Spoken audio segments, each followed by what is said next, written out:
Olá, estamos de volta com a leitura meditativa da Bhagavad Gita, a canção do Supremo, a ciência suprema sagrada, aqui com Ana Cláudia Chandra, vossa serva humilde que desenvolve esse pequeno serviço devocional no YouTube, no Easy Espiritualidade e demais redes sociais.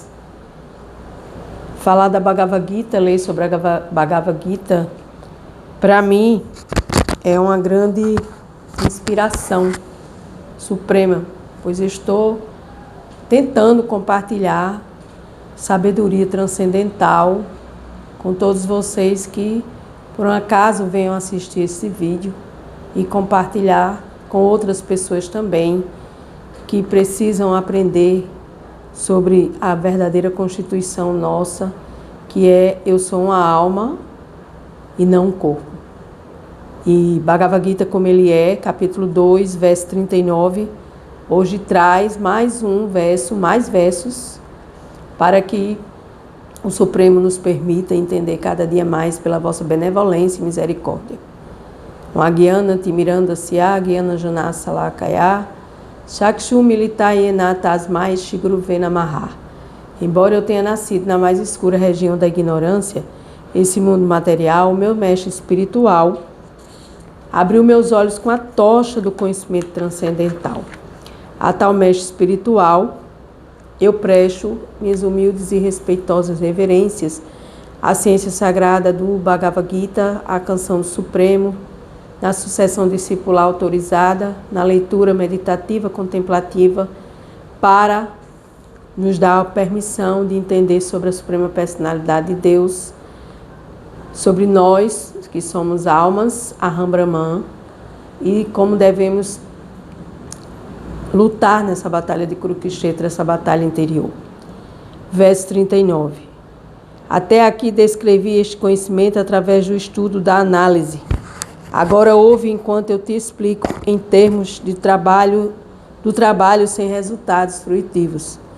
Ó filho de Pritha, quando ages com esse conhecimento, podes libertar-te do cativeiro decorrente das ações. Então aqui a Suprema Personalidade de Deus fala para Arjuna que esse conhecimento que ele vem até agora compartilhando, estamos no verso 39 do capítulo 2, no início da Bhagavad Gita, resumo do conteúdo do Gita, a Suprema Personalidade diz que devemos exercitar os nossos deveres sem resultados fruitivos. O que é isso? Como é que se processa isso? É executar o serviço sem resultados fruitivos. Se todo trabalhador quer viver do seu trabalho e está apegado aos frutos do seu trabalho. Por isso que nós estamos enredados, porque nós sempre esperamos resultados daquilo que devemos entregar, os resultados da Suprema Personalidade de Deus. E quando a gente age com esse conhecimento da análise, de executar o trabalho sem se preocupar com resultados fruitivos, nós vamos nos libertando desse cativeiro material, que é um cativeiro que sempre depende. Eu faço isso porque eu desejo aquilo. Eu faço isso porque eu vou ganhar tanto com aquilo. Então, estamos sempre com olho no resultado. E os resultados não nos pertencem. Eu já falei isso várias vezes aqui, decorrência dos versos da Bhagavad Gita. E, novamente, aqui a Suprema Personalidade de Deus volta a falar. Então, ele fala que yoga envolve controlar os sentidos. Então, a palavra yoga é união a Deus. Se você quer se unir a Deus, você precisa ser autocontrolado, esquecendo de seu dever primário. Yoga envolve controlar os sentidos, desculpe. A proposta feita por Arjuna, segundo a qual não se deve lutar, baseava-se no gozo dos sentidos. Por quê? Eu não quero lutar porque eu não quero que isso aconteça, porque eu não quero prejudicar fulano, porque isso, porque aquilo outro. Então, nós estamos sempre querendo ser Deus e nos adiantarmos em prever o futuro. Entendeu? E a gente não pode prever o futuro, porque a gente não é Deus. Eu fico rindo porque eu, quando penso em mim, que eu queria controlar as coisas. E hoje eu tenho que manter-me o meu autocontrole para que eu possa controlar os meus sentidos e eu possa entender que os resultados a Deus pertencem. Então eu tenho que lutar e não pensar em nada, apenas lutar pelo simples desejo de lutar. Como ele diz no verso 39, luta pelo simples fato de lutar, sem levar em consideração felicidade ou aflição, perda ou ganho, vitória ou derrota. Adota este procedimento e nunca incorrerás em erros. Então, nesse processo aqui, desse verso 39, Arjuna, ele tinha que entender que ele teria que lutar, independente do resultado da batalha, porque não cabia a ele prever resultado algum. Tanto a felicidade proveniente da vitória contra eles, quanto aquela decorrente do fato dele ver os parentes vivos, baseava-se no gozo pessoal dos sentidos, mesmo a custo da sabedoria e do dever. Por quê? Porque felicidade ou tristeza, morte ou vida não depende de nós, e sim da suprema personalidade de Deus. Por quê? Porque Deus é quem tem o controle de tudo. Deus é a causa primordial de tudo. Então Deus já sabe tudo que vai acontecer. Então o próprio Senhor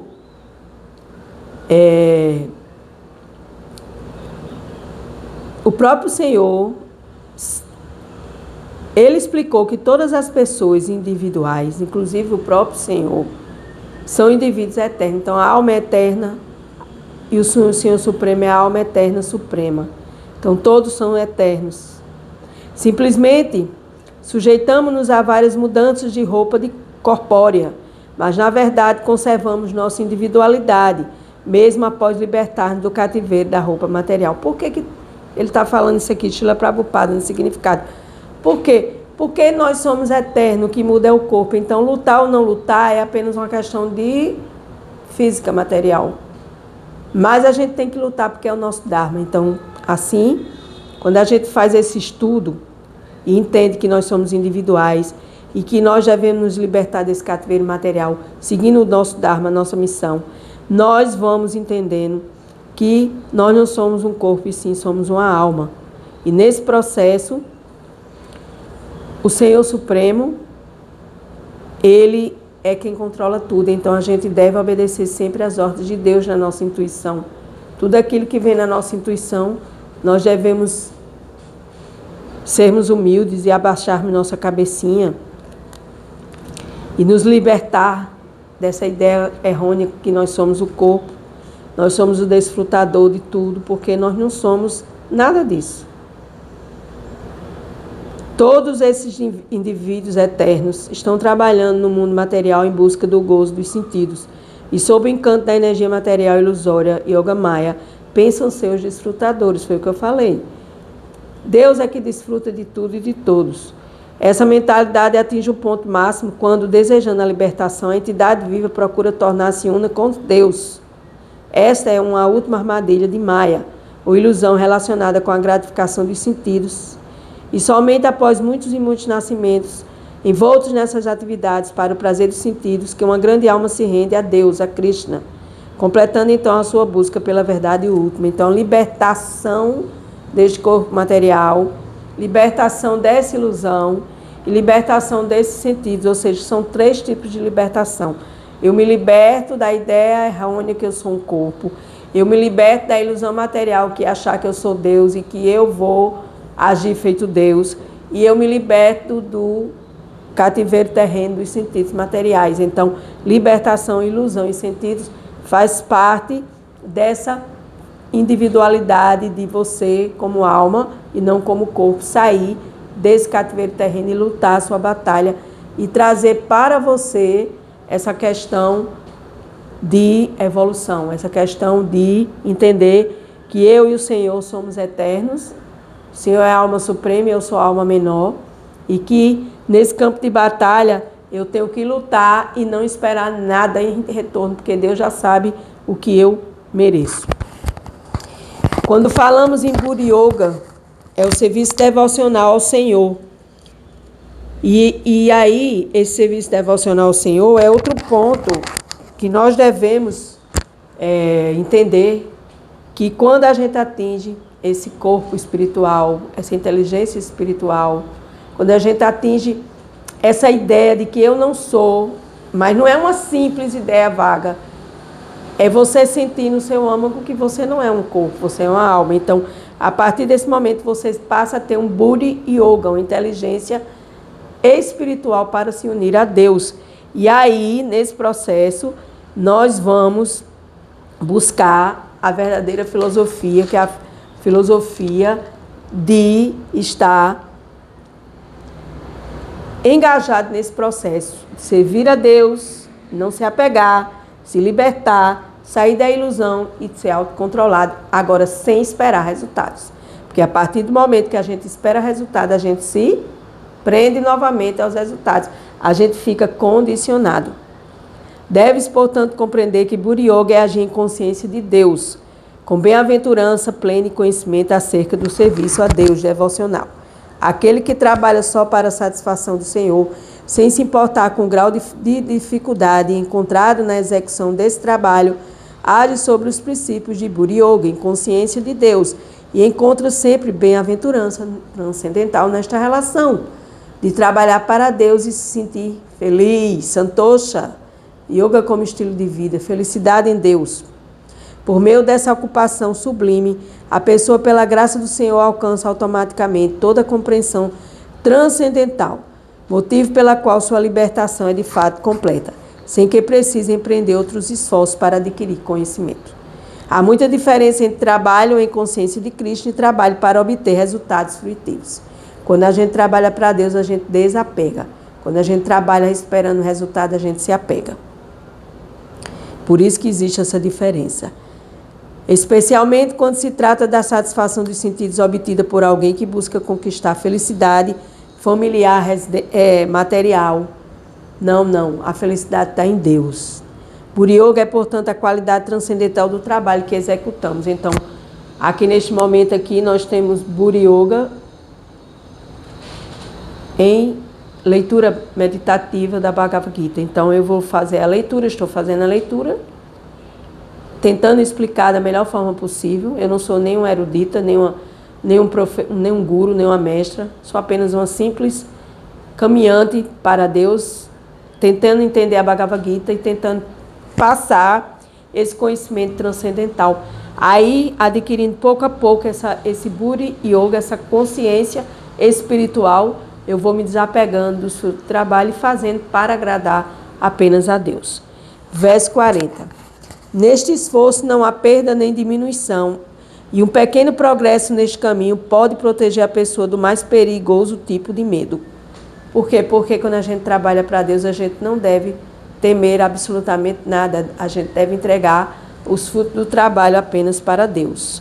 A atividade em consciência de Krishna, ou agir para o benefício de Deus, Krishna, sem exigir em troca a satisfação dos sentidos, é a mais elevada qualidade transcendental do trabalho. Faz por amor a Deus e devoção. Mesmo o pequeno começo de tal atividade desconhece impedimentos. Tampouco pode-se perder este serviço em algum estágio. Qualquer trabalho iniciado no plano material deve ser completado. Toda tentativa se torna um fracasso, mas qualquer trabalho iniciado em consciência de Krishna tem efeito permanente, mesmo inacabado.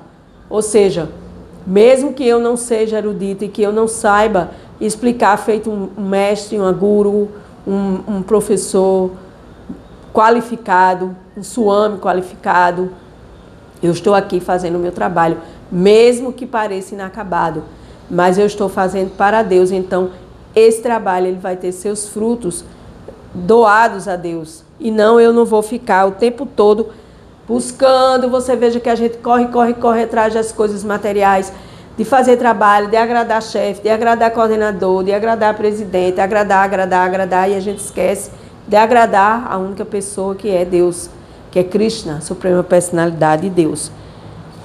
Portanto, quem executa esse trabalho não se prejudica, mesmo que seu trabalho em consciência de Krishna seja incompleto. É o que eu falei, esse trabalho aqui meu não é perfeito, nem nunca vai ser, porque eu não sou um erudita. Eu não sou, e mesmo que fosse, ainda seria incompleto, porque o verdadeiro trabalho completo só a Deus pertence, porque Deus é a suprema personalidade e Ele sabe de tudo, porque Ele está no coração de todos, como a grande alma na pequena alma.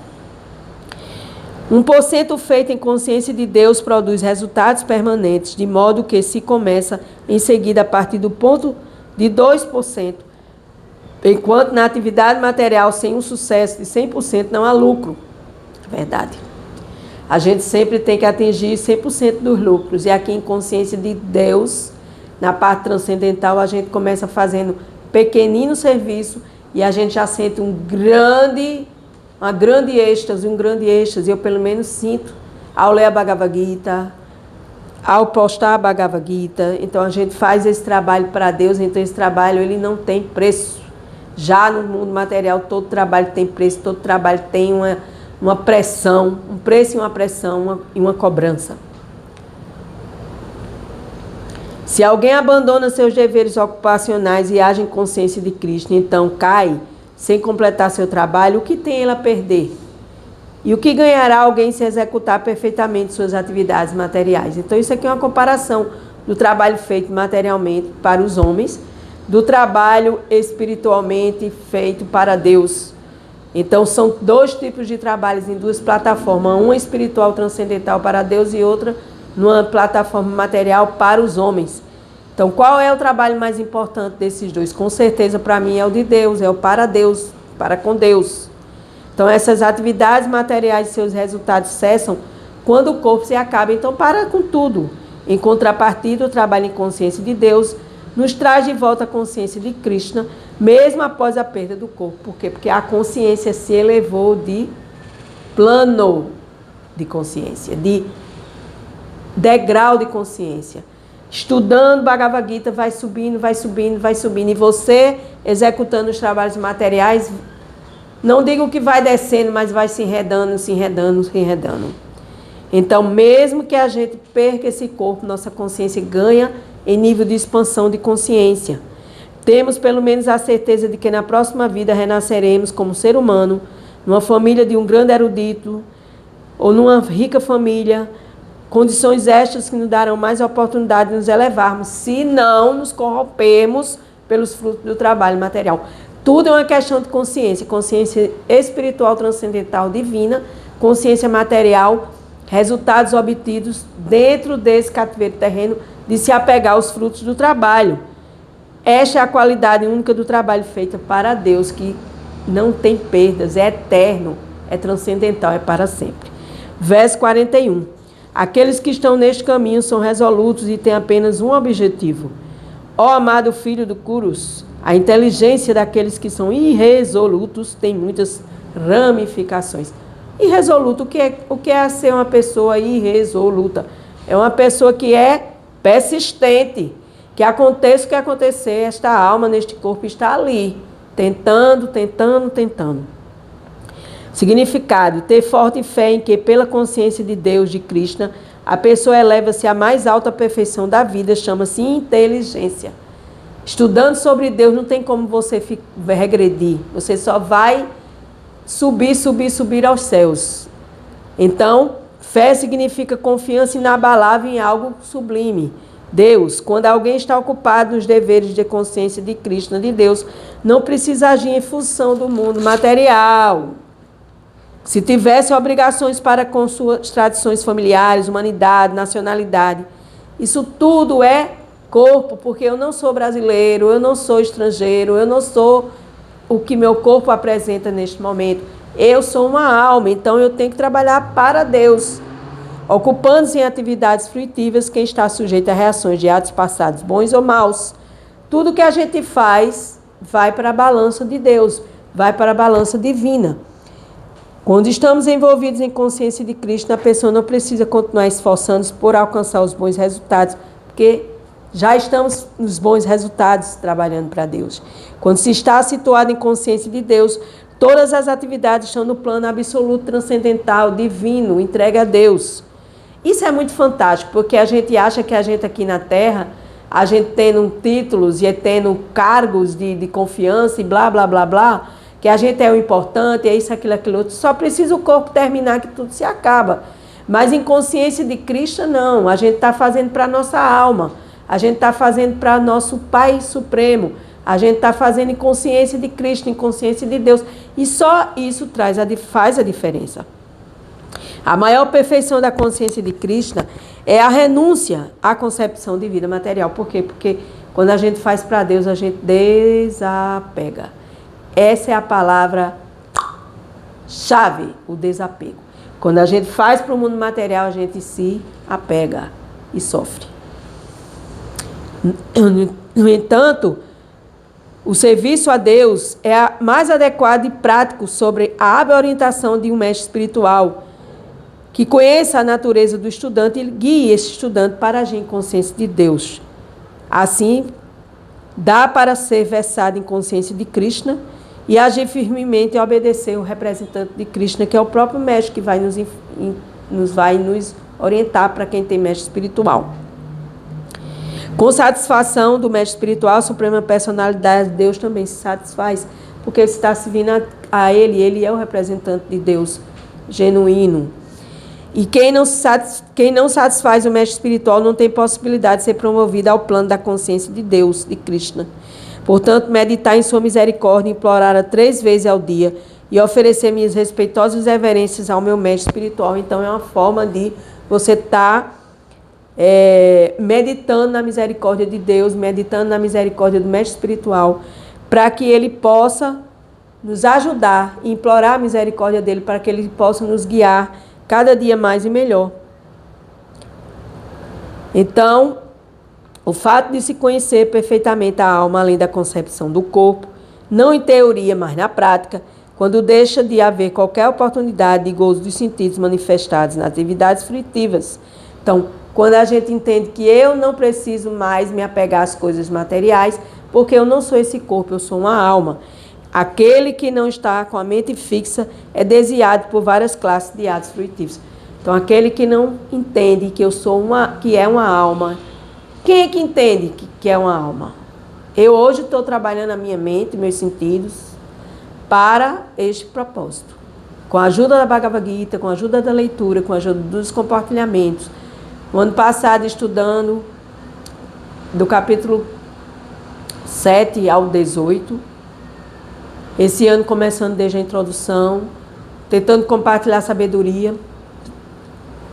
Apenas aqui uma serva humilde, tentando passar o seu trabalho em consciência de Krishna, para a satisfação de Deus, Krishna, do meu mestre espiritual, e buscar esse conhecimento para que a gente possa regar essa árvore. Quando a gente coloca água diretamente na raiz da árvore, a gente vai regar as folhas, os galhos, e quem age em consciência de Krishna presta o maior serviço a todos, ou seja, a si mesmo, à sociedade, ao país, à humanidade. Se Krishna ficar satisfeito com as ações de alguém, então todos ficarão satisfeitos. Por quê? Porque o ponto máximo de todo esse processo é agradar a Deus e não agradar os homens. Tenha Deus como centro e não os homens. Fará toda a diferença na sua vida, para que você entenda que você precisa ter forte fé e plena consciência em Deus, em Krishna, para se elevar à mais alta perfeição da vida, chamada de inteligência. Buddhi Yoga, inteligência espiritual dedicada a Deus, ao Supremo, a Krishna, a Suprema Personalidade de Deus. E todo esforço que a gente fizer é para sempre, em consciência de Krishna. Mas todo esforço que a gente fizer no mundo material é um enredamento e é um convite para uma volta. Desculpa aqui que eu balancei a câmera. Então, essa é a diferença, senhores e senhoras. Plataforma transcendental Deus, plataforma material sentidos. Então, se você quer ser livre e se desapegar de todas essas artimanhas, haja em consciência de Deus, oferte os frutos do seu trabalho para Deus, tenha Deus como centro da sua vida e tudo se modificará passo a passo. E aí, no dia a dia, nós vamos obtendo essa filosofia transcendental, essa filosofia da alma suprema, da alma que somos nós, do serviço devocional, sem esperar nada em retorno, sem esperar fruto do trabalho, fazer, entregar a Deus e sem se preocupar com absolutamente nada. Por quê? Porque a maior testemunha, né, de tudo e de todos é Deus, é Krishna, é a Suprema Personalidade, Deus que está sentado nos nossos corações como grande observador, a testemunha maior. Então, para que eu vou me preocupar com os outros? Eu tenho que me preocupar com Deus, em agradar a Deus e servir aos seus filhos, que somos todos nós irmãos em Deus. E assim é o dia de hoje da Bhagavad Gita, com esses versos maravilhosos. Eu agradeço plenamente a Deus, a Krishna, a Prabhupada desse serviço devocional e a todos aqueles que têm a oportunidade de ouvir. Se você gosta, deixe o seu like e compartilhe sabedoria. Gratidão.